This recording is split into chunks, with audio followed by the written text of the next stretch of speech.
vitu vizuri ambavyo tunatamani kuvimiliki, tunatamani kuvipata, huwa havileti mafanikio. Amini hicho kitu.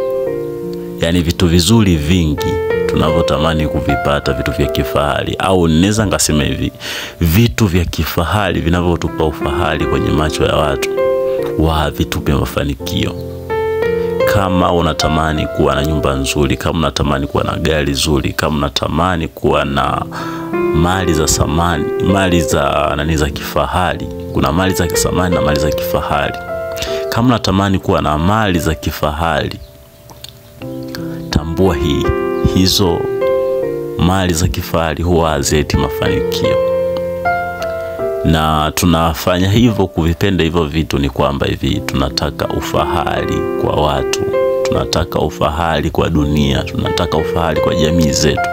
Ukiona unatamani kuwa na nyumba nzuri, ukiona unatamani kuwa na gari nzuri, ukiona unatamani kuwa na muonekano mzuri,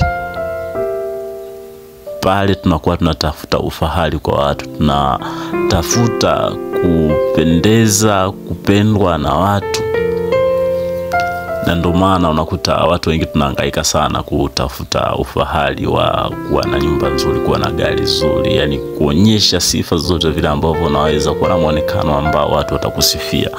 Kuwa na vitu hivyo ni kutafuta kupendeza na kupendezwa na watu wakusifie. Kwa ukiishi kwenye sifa, ukiishi kwenye kutafuta sifa, mimi naamini utaishia tu kuna limva, alafu itakuwa inakupa stress. Na ndio maana kuna watu wengine hivi anakuwa anaishi maisha ambayo aishi kwenye maisha ya kifahari, aishi kwenye maisha ya kawaida, ni yeye sio kitu kwake ambacho kwamba ni big issue, ni wala hakimuumizi. Lakini watu wengi sana tumekuwa tunahangaika sana. Na ukiona mtu ambaye yeye anahangaika sana kutaka kupata vitu vya kifahari na sio kupata vitu vya samani.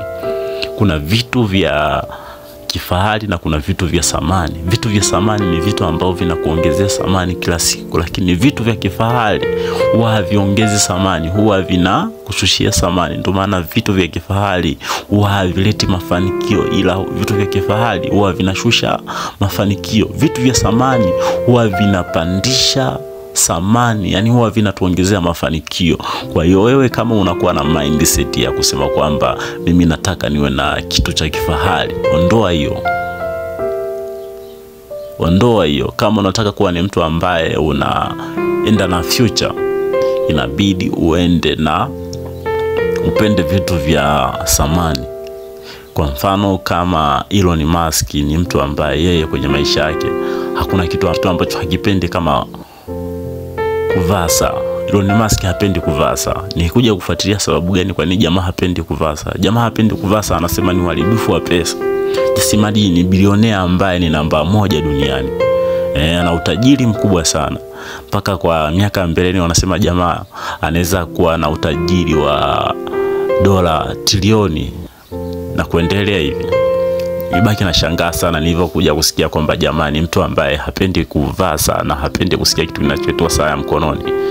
Ni kuja kufuatilia, anamaanisha kwamba hivi, kuvaa saa ya mkononi ni kuharibu pesa. Kwa sababu unakuta mtu anavaa saa ya mkononi, muda huo ana simu yake na saa. Muda mwingine unakuta mtu tu kavaa saa, alafu unakuta saa ya kuangalia kwamba saa ngapi, anaangalizia kwenye simu yake, sio kwenye ile saa. Anasema ni uharibifu wa hela. Kwa ukija kuangalia ni kweli jamani. Ukiona wewe yani kwa jinsi alivyosema jamaa kwamba ni kweli kwamba kuvaa saa ni kuharibu pesa. Yasemezi saa umeivaa tu mkononi kwa ajili tu ya pambo tu, kwa ajili tu ya ufahari tu, jamaa waone kwamba ana saa nzuri ile. Kile ni kitu cha kifahari.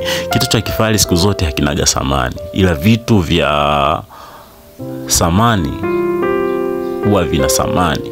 Na ndio maana Elon Musk ni mtu ambaye anazidi kuwa na mafanikio makubwa sana kwa sababu ya hicho kitu, kwamba jamaa yeye hajataka kujifaharisha sana, hapendi ufahari sana.